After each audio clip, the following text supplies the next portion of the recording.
जय श्री राम का नारा आसमान में लहराएंगे।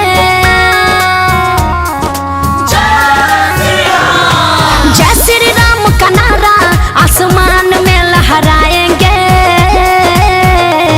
फिर राम लला का मंदिर अयोध्या धाम में बनाएंगे। फिर राम लला का मंदिर अयोध्या धाम में बनाएंगे। राम लला के जन्मभूमि पर जगमग दीप जलाएंगे। राम लला के जन्मभूमि पर जगमग दीप जलाएंगे। फिर राम लला का मंदिर अयोध्या धाम में बनाएंगे। फिर राम लला का मंदिर अयोध्या धाम में बनाएंगे।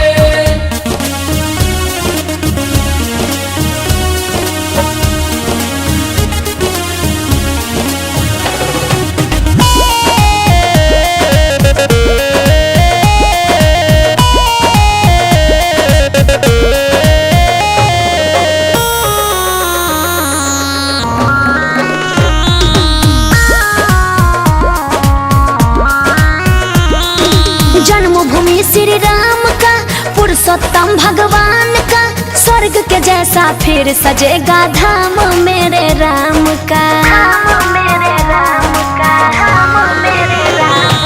जन्मभूमि श्री राम का पुरुषोत्तम भगवान का स्वर्ग के जैसा फिर सजेगा धाम मेरे राम का। हम तो भगवाधारी है फिर से भगवा लहराएंगे। फिर राम लला का मंदिर अयोध्या धाम में बनाएंगे। फिर राम लला का मंदिर अयोध्या धाम में बनाएंगे। जय श्री राम, जय श्री राम, जय श्री राम, जय श्री राम,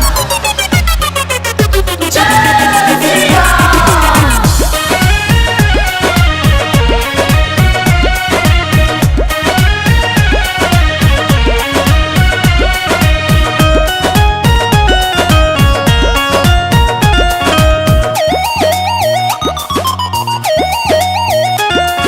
राज तिलक की करो तैयारी खुशियों का पल आया है। पंकज अंतरा नाचो गाओ आज घड़ी वो आया है। आज घड़ी वो आया है, आज घड़ी वो आया है। राज तिलक की करो तैयारी खुशियों का पल आया है। पंकज अंतरा नाचो गाओ आज घड़ी वो आया है। धर्म ध्वजा फिर से लहराने राम प्रभु मेरे आएंगे। श्री राम लला का मंदिर अयोध्या धाम में बनाएंगे। फिर राम लला का मंदिर अयोध्या धाम में बनाएंगे।